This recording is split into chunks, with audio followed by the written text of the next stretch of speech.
მოგესალმებით, თქვენ უყურებთ მოამბეს 3 საათზე. მე ლიზა ციკლაური ვარ, გამოშვებაში თქვენ ნახავთ.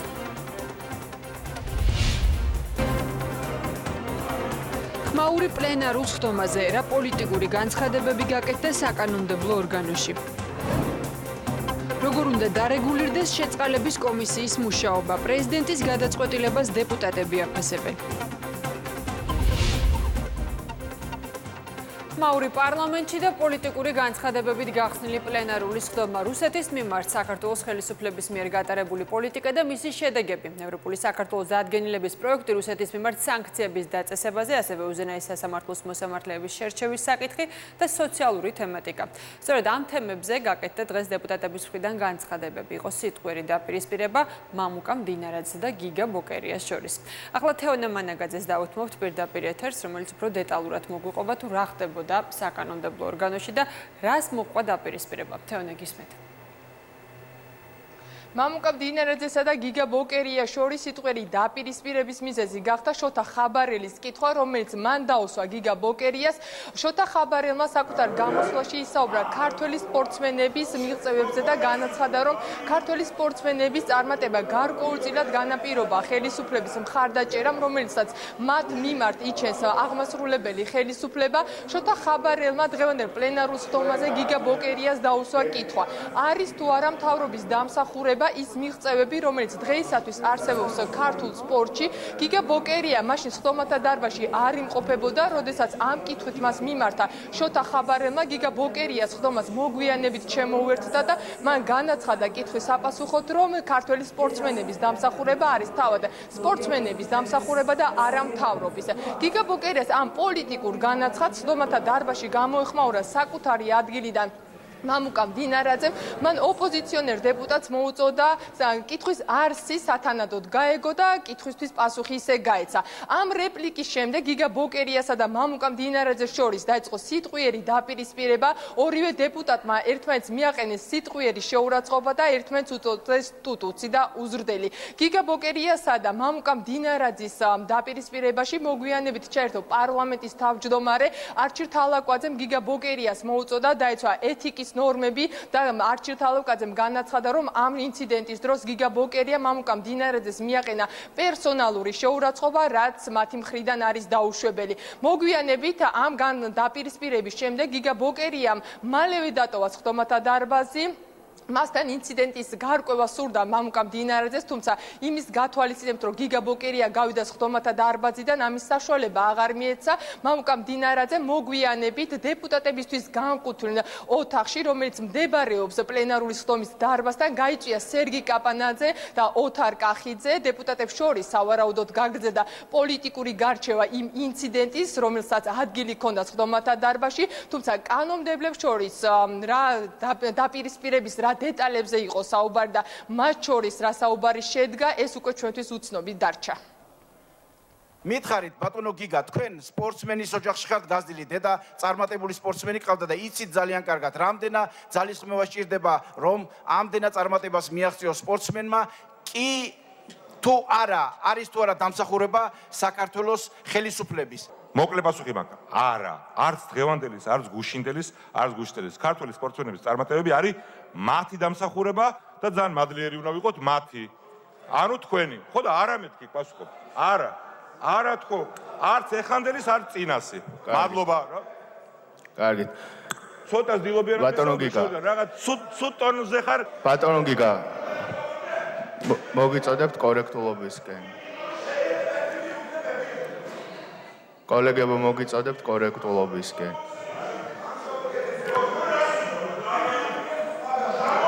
ბატონო გიგა, მოგიწოდებთ კორექტულობისკენ. გუშინ ქალბატონ კაცარავას დაემუქრეთ განადგურებით, დღეს ბატონ მდინარაძეს პერსონალურ შეურაცხყოფას აყენებთ ლამის. არავის განადგურება, თქვენი კი არა, ივანიშვილის განადგურებაც კი არა, ჩემი ამოცანა, ისე რომ იცოდეთ. ფიზიკურ განადგურებაზე თუ ალაპარაკი და პოლიტიკურად ჩემი აზრით თქვენი ნაბიჯებით ინადგურებთ თავს და ბოლოს ბატონ ხაბარელს პატივისცემით გავეცი პასუხი ჩემი. რაზეც თქვენი უმრავლესობის ლიდერისგან მოვისმინე ქუჩური შეურაცხყოფელი საუბარი. ვინ ძაბავს ახლა აქ სიტუაციას? მითხარით, ეგ ნაწილი უმრავლესობის განსაკუთრებით, ვინც თეთრ ხალხათმენებელები ხართ, აი ბატონ დინარაძის მეთაურობით, არ ხართ მზად ეგეთ სცენარისთვის. არ ხართ. მადლობთ ბატონო გიგა რომ დააზუსტეთ რომ თქვენი ამოცანა არ არის ქალბატონი ქაცარავას განადგურება. მეც ასე მახსოვდა რომ თქვენ მხოლოდ რეალისტურ ამოცანებს ისახავდით ხოლმე მიზნად. განადგურებით დაგვემუქრა ჩვენ გახარია თქვენი პრემიერ-მინისტრი რომელმაც თქვა რომ გაგანადგურებთ თქვენო და დაგამთავრებთო. და როდესაც პრემიერ-მინისტრი მსგავს განცხადებას აკეთებს ამაზე არავითარი რეაგირება არ გაქვთ ეს იმას ნიშნავს რომ თავად მიდიხართ განადგურების გზაზე. მე ვერ გავიგე ადამიანები რომლებიც თავის კოლეგას ვანდილოსანს მიმართავენ გაგანადგურებ ყველაზე სუსტ ადგილში დაგარტყავ ეს მაზოხიზმია თუ სადიზმია არ მესმის. იმიტომ რომ ზუსტად იცის რომ პასუხი შეუბრუნდება. სადიზმის თემაც არ მესმის, იმიტომ რომ ის კბილები რაც ვამპირის კბილები ქონდათ დააძრეს უკვე აღარ აქვს და ღმერთმა უკნეს რომ ახალი ამოუვიდეს. აქ რო არის სპორტსმენების მიღწევა, ეგება დათუნაშვილის გაიხსენოთ რომ ის აღარ არის საქართველოს ნაკრებში. აი ეს არის თქვენი მიღწევა. მოწინააღმდეგეების წარმატებები კი არ არის მიღწევა. დათუნაშვილზე მოიტანა მაგალითი და სამარცხვინოა რა სერგო რა. მეწოდებით, მართლა მეწოდებით, შეუძლებელია მარტო სპორტსმენების წარმატება ხელისუფლების ასე თქვა დახმარების გარეშე. ბიძინა ივანიშვილზე გაქვს ძირითადად აქცენტი რომ როგორ ანადგურებს ამ ქვეყანას. დაახლოებით 80 მილიონი ევრო აქვს ინვესტირებული რაგბში, სადაც დაახლოებით თითქმის 10,000 მონაწილე არის, უკვე ვინც რაგბით არის დაკავებული და შეუძლებელი რა იქნებოდა, იცით? დღეს ჩვენი ნაკრები ვერ იქნებოდა იქ თუ არა ბიძინა ივანიშვილის ეს ინვესტიცია და 100 მილიონი ევროს ინვესტირებას აპირებდა ფეხბურთში, სადაც თქვენ ლობირებდით ფეხბურთს და არ მიაკარეთ ეს ადამიანი და ათობით მილიონი გაატანეთ უცხოელებს და გაანადგურეთ ფეხბურთი. ამ დაპირისპირების გარდა პლენარულ სხდომაზე დღეს აქტუალური იყო რუსეთი და მოსკოვის მიმართ საქართველოს ხელისუფლების მიერ გატარებული საგარეო პოლიტიკა. ევროპული საქართველოს წარმომადგენლებმა საპარლამენტო ტრიბუნიდან დღეს კიდევ ერთხელ ისაუბრეს რუსეთის მიმართ დასაწესებელ სანქციებზე და ქართულ ოცნებას მათ უწოდეს პრორუსული ძალა. ევროპული საქართველოს წარმომადგენლების ამ შეფასებას გამოეხმაურნენ მმართველი გუნდის წევრები. უმრავლესობის წევრებმა აღნიშნეს, რომ თავად ევროპული საქართველო არის პრორუსული ძალა, რომელიც ქვეყანაში ახორციელებს საკუთარი პოლიტიკური ქმედებებით რუსეთის ინტერესებს. უმრავლესობის წევრებმა თქვეს ისიც, რომ ხელისუფლება რუსეთთან მიმართებაში ახორციელებს პრაგმატულ პოლიტიკას ქვეყნის ინტერესების გათვალისწინებით. ევროპული საქართველოსა და ქართული ოცნების წარმომადგენლების პოლიტიკურ დებატებში დღეს ჩაერთვენ პატრიოტთა ალიანსის წევრები. საპარლამენტო ტრიბუნა დაიკავა ადამ მარშჩანიამ, რაც პოლიტიკური დებატების დროს არ არის გათვალისწინებული. თითეული დეპუტატი გამოდის საკუთარი ადგილიდან, თუმცა დღეს ადამ მარშჩანიამ შეცვალა ფორმატი და სწორედ დაიკავა საპარლამენტო ტრიბუნა, საიდანაც მან განაცხადა, რომ საქართველოს ნატოში საქართველოს არ მიიღებენ და უმჯობესი არის ქვეყანამ დიალოგი დაიწყოს როგორც რუსეთთან, ასევე აფხაზებთან და ოსებთან. ზუსტად რომ საპარლამენტო ტრიბუნიდან გვინდა გავაჟღეროთ ის მკაფიო გზავნილები, რომელიც გახმოვანდა პატრიოტთა ალიანსის აქციაზე ამერიკის ელჩოსთან, რომელიც არც ანტიამერიკული იყო და არც დესტრუქციული ბატონო გია ვოლსკი. საქართველო არ არის ბანანის რესპუბლიკა.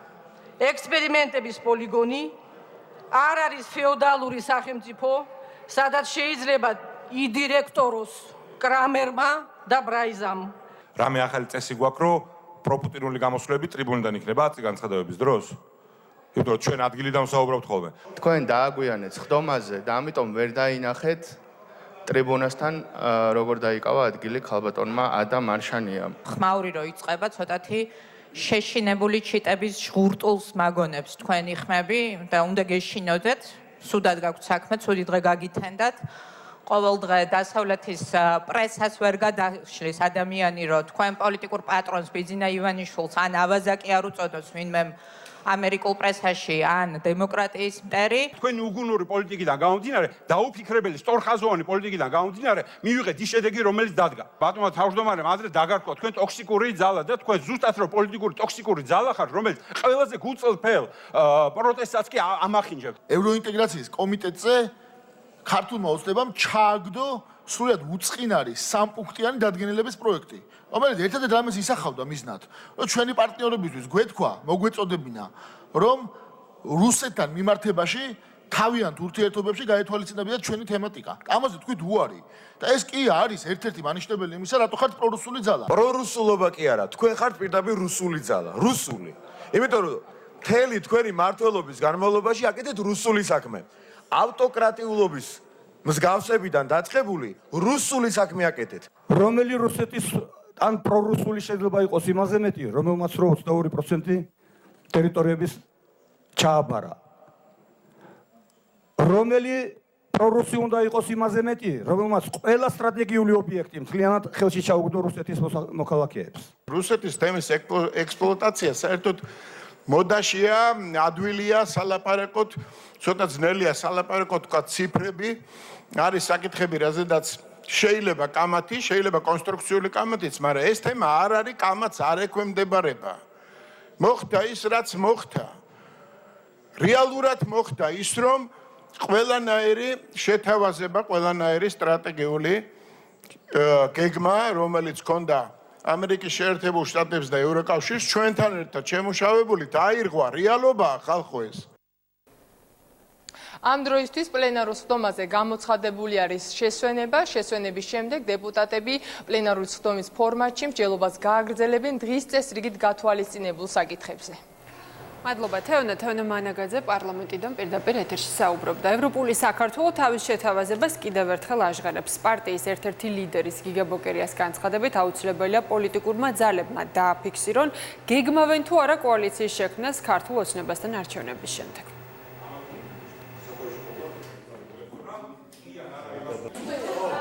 აუჩერდო რომ იცოდეს, როცა ხმას აძლევს ელისაშვილს, ან გირს რომ ეს ხმა შეიძლება აღმოჩნდეს ივანიშვილის კოალიციაში. აქვთ თუ არა მათ ამის უფლება, ვიმეორება, აქვთ. მაგრამ აუჩერდოს აქვს უფლება, რომ ეს იცოდეს წინასწარ.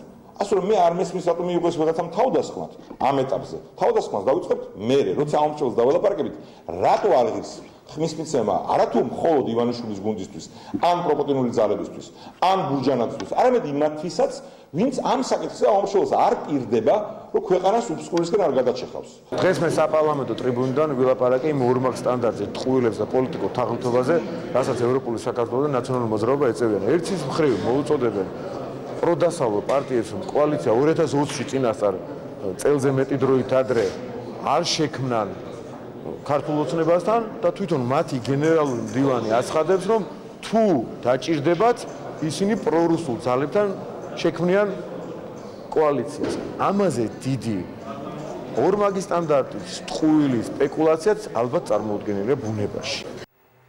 ევროპული საქართველოს დაანონსებულ ინიციატივას ეხმაურებიან ახალი მემარჯვენეები. მამუკა კაცდაძის თქმით, მსგავსი მოწოდება კონკრეტული პარტიის მიერ დღის წესრიგის შექმნის მცდელობა.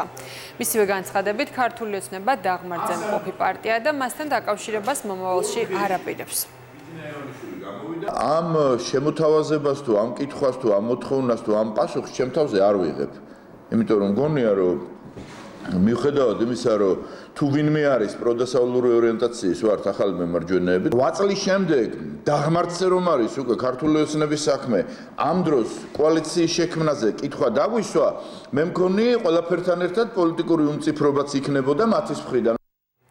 საქართველოს პრეზიდენტმა დავით ოთხმეზურის მკვლობისთვის გასამართლებული ასლან ბეჟაინძე შეიწყალა მის გათავისუფლებას ადვოკატი ადასტურებს. როგორც ირაკლი ჩომახიშვილი აცხადებს, შეწყალების მიზეზი შესაძლოა ბეჟაინძის ჯანმრთელობის მდგომარეობა გახდა. ცნობისთვის 2018 წლის 29 მარტს საქართველოს უზენაეს სასამართლოს მიერ გამოტანილი განაჩენის საფუძველზე ბეჟაინძეს განზრახ მკვლობისთვის სასჯელის სახე და ზომად განესაზღვრა 9 წლით თავისუფლების აღკვეთა, რაც 2012 წლის 28 დეკემბრის ამნისტიის შესახებ საქართველოს კანონის გამოყენებით უმცირდა და საბოლოოდ განესაზღვრა თავისუფლების აღკვეთა 6 წლისა და 9 თვის ვადით. პრეზიდენტმა სალომე ზურაბიშვილმა მარიამობის დღესასწაულთან დაკავშირებით 34 მსჯავრდებული შეიწყალა.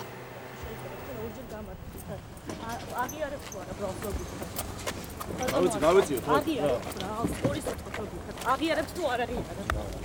სენსიტიურია ის გარემოებაც, რომ ასლან ბეჟანიძეს გააჩნია რთული ჯანმრთელობის მდგომარეობა, მას არ ჩაუდენია ეს დანაშაული, განაჩენი არის კლასიკურად დაუსაბუთებელი, უკანონო და არასამართლიანი. შესაბამისად, მე ვფიქრობ, რომ და აღნიშნე კიდევაც, რომ ეს იყო დაგვიანებული შეწყალების ქრონიკაც კი, ესე მოვიხსენიოთ, ვინაიდან შეწყალება აქამდეც უნდა მომხდარიყო. ჩვენ ყველანაირი ბერკეტი გამოვიყენეთ იმისათვის, რომ უკანონო ადამიანი არ მჯდარიყო პენიტენციურ დაწესებულებაში და არ მოეხადა სასჯელი, რომელიც მას არ დაუმსახურებია საერთოდ. შესაბამისად, ჩვენ ვფიქრობთ, რომ ეს შეწყალება იყო სამართლიანი და კანონიერიც.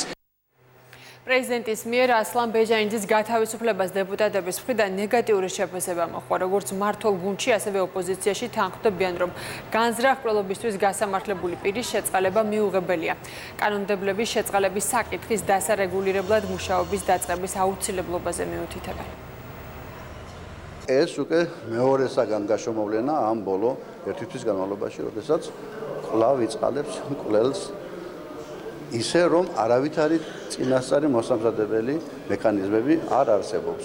ვინ არიან ის ადამიანები, რომლებმაც დაარწმუნეს ქალბატონი ზურაბიშვილი, რომ ეს ადამიანი უნდა ყოფილიყო განთავისუფლებული. გამოძიება უნდა დაიწყოს ამ მიმართულებით, ხომ არ იყო აქ კორუფციული ან სხვა სახის შემთხვევები. შედეგი არის ის, რომ პრეზიდენტი არ არის სანდო.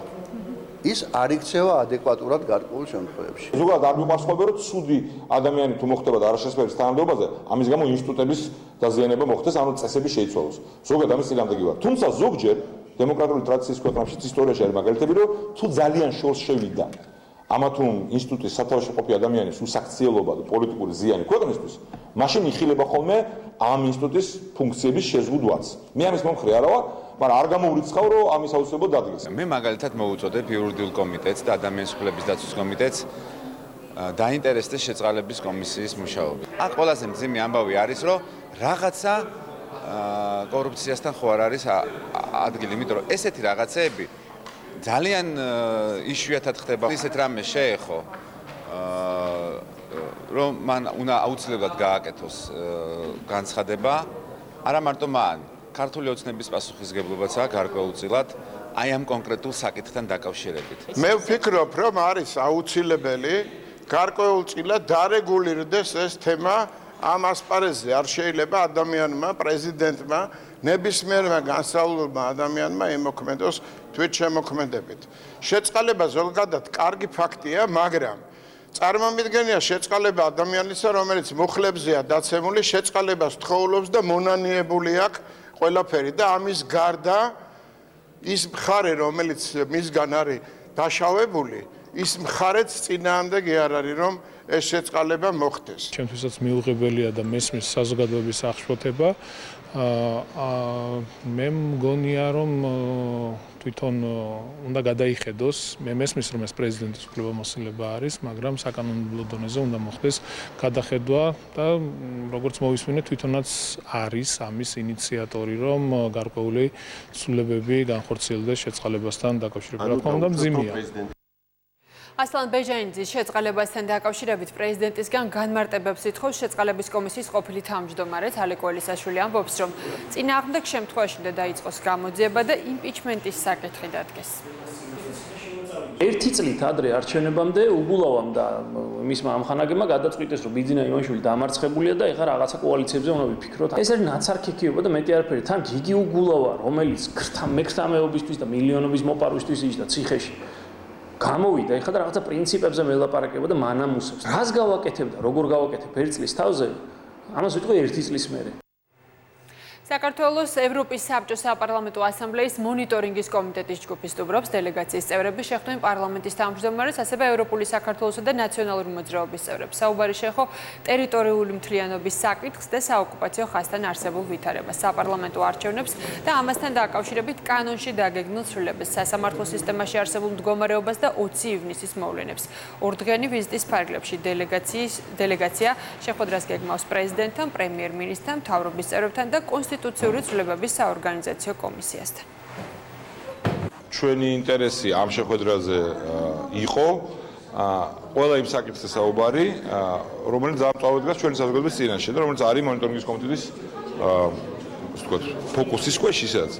ეს არის ძალადობა, ფუნდამენტური უფლებების დარღვევა ეს არის პოლიტიკური რეპრესიები, რომელიც შემდეგ უნდა ახალ ეტაპზე გადავიდა ივანიშვილის ხელისუფლების მხრიდან გავრილობის ღამის შემდეგ განსაკუთრებით და ის საგანგაშო შეიძლება ითქვას ტრენდი მიმართულება, რა გზაზეც დადგა ივანიშვილი არჩევნების წინ ერთ წლის განმავლობაში. შეხვედრაზე ყურადღება გავამახვილეთ იმ პრობლემებზე, რომელიც დღეს დგას ჩვენი ქვეყნის წინაშე, ეს არის პირველ რიგში ის ცვლილებები, რაც უნდა გატარდეს საარჩევნო სისტემასთან დაკავშირებით, როგორც კონსტიტუციური ცვლილებები პროპორციულ სისტემაზე გადასვლას გულისხმობ, ასევე ცვლილებები, რომელიც უნდა გატარდეს იმისთვის, რომ ჩვენ გავატაროთ რეალობაში ეუთოს რეკომენდაციები გასული არჩევნების შემდეგ.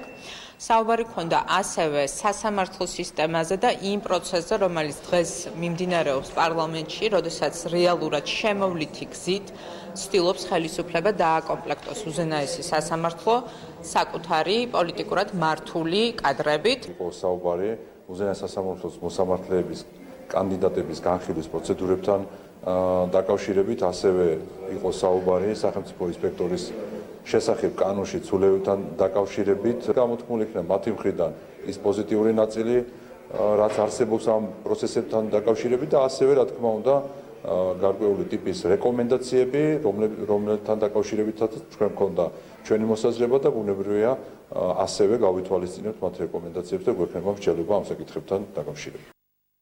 შვეიცარია და საქართველო მიგრაციის კუთხით თანამშრომლობას აძლიერებენ. ამის შესახებ საქართველოში ვიზიტმყოფმა შვეიცარიის სახელმწიფო მდივანმა განაცხადა. მისი თქმით, 2018 წლიდან შვეიცარიაში საქართველოსთან თავშესაფრის მაძიებელთა რაოდენობა მეხუთე ადგილზეა, მიუხედავად იმისა, რომ საქართველოს მოქალაქეებს თავშესაფრის მიღების თითქმის არანაირი შანსი არ აქვს. როგორც სახელმწიფო მდივანმა აღნიშნა, შვეიცარიამ და საქართველომ განახორციელეს სხვადასხვა ღონისძიებები აღნიშნული პრობლემის მოსაგვარებლად.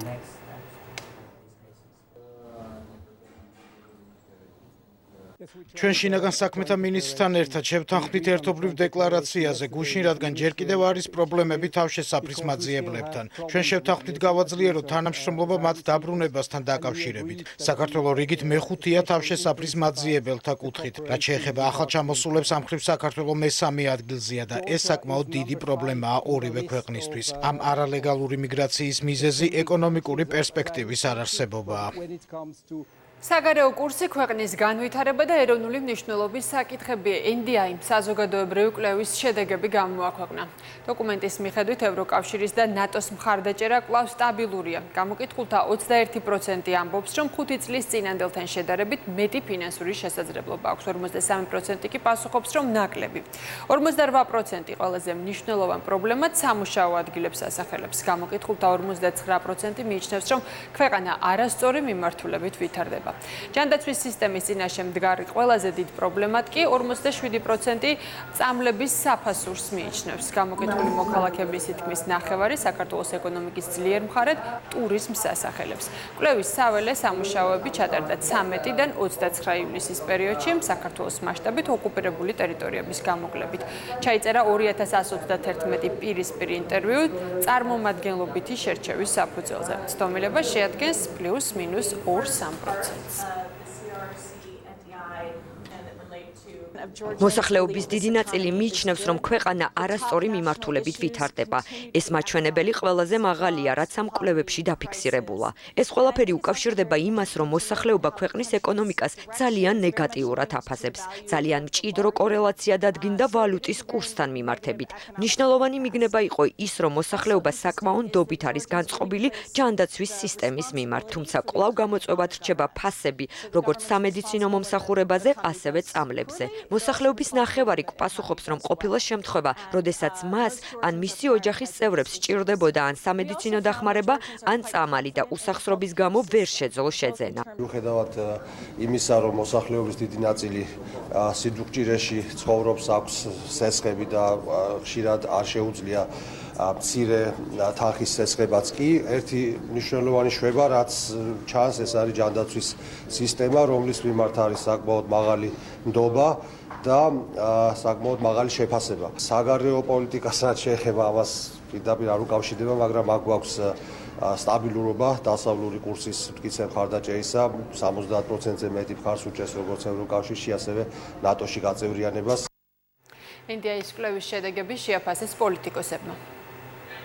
მხოლოდ 18%-ს მიაჩნია, რომ ქვეყანა სწორად ვითარდება. ესეც ისტორიული, ასე ვთქვათ, მინიმუმია ქვეყნის განვითარების შეფასების თვალსაზრისით. კატასტროფული მდგომარეობა, მძიმე მდგომარეობა დასაქმების კუთხით და ქვეყანაში არის უმუშევრობა, რომ ეკონომიკაში არის უმძიმესი ვითარება, ფასები იზრდება, მოსახლეობა საკუთარ ტყავზე გრძნობს იმ სიდუხჭირეს, რომელიც მას ემართებოდა წლების განმავლობაში. სურათი არის მკაფიო საკმაოდ და ძალიან საკანკაშო ბუნებრივია და ეს სურათი გამოხატავს იმ რეალობას, რომელიც არის ქვეყანაში.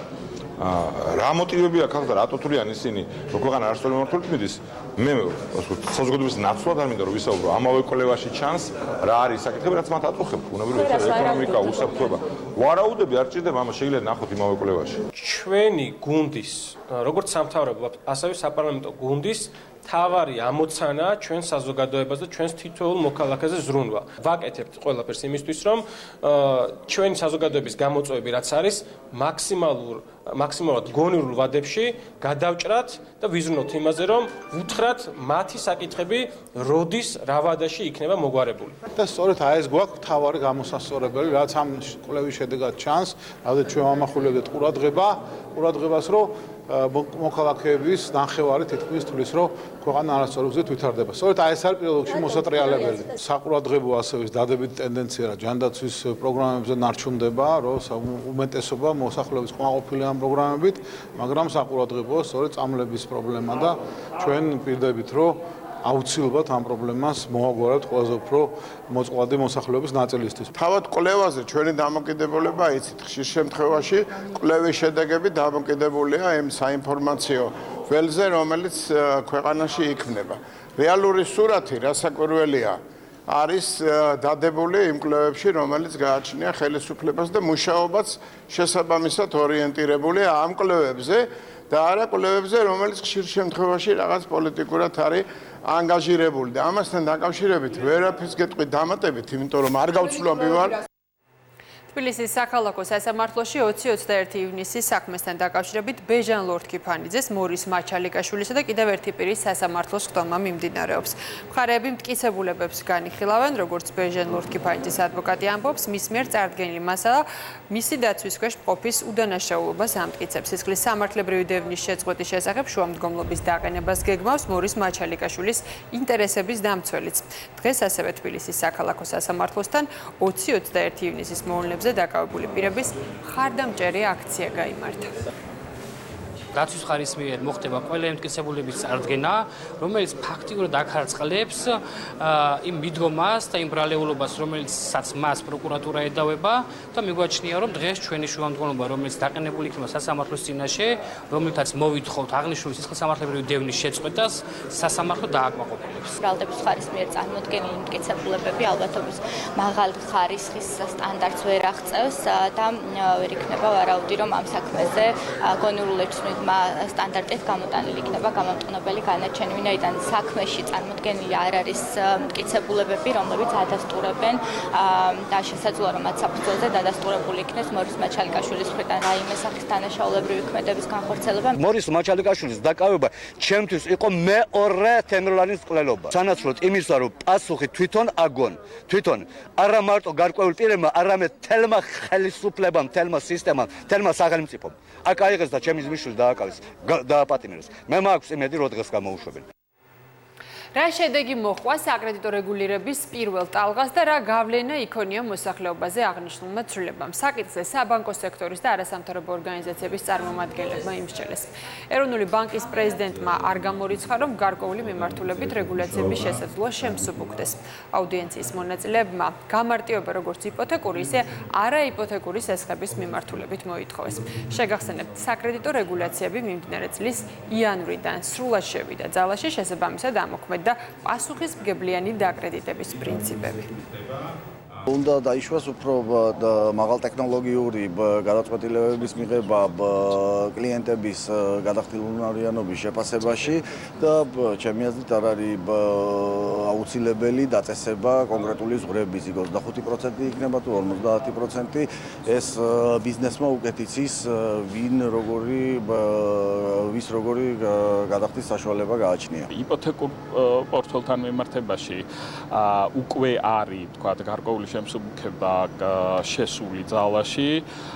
ივლისის თვეში, თქვათ, საკმაოდ კარგი მაჩვენებლები იყო, მაგრამ აგვისტოს თვე შეიძლება სეზონურობის გამო მცირე ზრდა იყო იპოთეკურ სესხებში და სამხმარებლო სესხებთან მიმართებაში არ გვაქვს მოლოდინი, რომ შეიცვლება რაღაცა მიდგომები. ვფიქრობ, ის რეგულაციები, რომელიც გატარდა, ალბათ საჭირო იყო ონლაინ სესხებთან და სწრაფ სესხებთან დაკავშირებით ამაზე ფაქტობრივად კონსენსუსი არსებობს, მაგრამ ვერ მოვისმინეთ საკმარისი არგუმენტაცია იპოთეკურ სესხებთან მიმართებით. მე პირადად ვერ დავწმუნდი იმაში, რომ იპოთეკურ სესხებს ეს რეგულაციები აუცილებლად ჭირდებოდა. ყოველთვის უშვებთ იმ შესაძლებლობას, რომ მოხდეს გადახედვა და ისევ და ისე თავიდანვე განვაცხადეთ, რომ ეს პროცესი ასევე წარიმართებოდა. მუშაობთ იმაზე, რომ უფრო გამარტივებული იყოს ეს რეგულაცია, რომ უფრო ნაკლებად უფრო მეტად გასაგები იყოს და თქვა თუ კი რამე ბიუროკრატიული ტვირთია, ეს ბიუროკრატიული ტვირთი მოშორდეს. ამისათვის ჩვენ გვაქვს ყოველდღიური კონტაქტი როგორც სექტორის წარმომადგენლებთან, ასე ფინანსური სექტორის წარმომადგენლებთან. მედიაციის შესახებ ცვლილებათა პაკეტს პარლამენტი მესამე მოსმენით განიხილავს. იუსტიციის სამინისტროს ინფორმაციით, კანონის ამოქმედების შემდეგ მოქალაქეები შეძლებენ სწრაფად და მცირე ფინანსური დანახარჯებით სამოქალაქო დავების ხანგრძლივი და ძვირად ღირებული სასამართლო პროცესის გარეშე ურთიერთშეთანხმებით სწრაფად და ეფექტიანად აღიდგინონ დარღვეული უფლებები. ბატონი ზურაბ ალელაკები. არისმენენ ეს არის რასაკვირველია, არა უბრალოდ რაღაც საშუალება იმისა, რომ დავების გადაწყვეტის ალტერნატიული საშუალებები გაჩნდეს ქვეყანაში, არამედ ეს არის ძალიან სერიოზული მასტიმულირებელი ფაქტორი იმისთვის, რომ რაც შეიძლება მეტი დავა გადაწყდეს სწორედ მხარეთა ჩართულობით უშუალოდ და მათ შორის მოლაპარაკებების გზით. მოამბე საათზე ამით დასრულებულია. მადლობთ ყურადღებისთვის.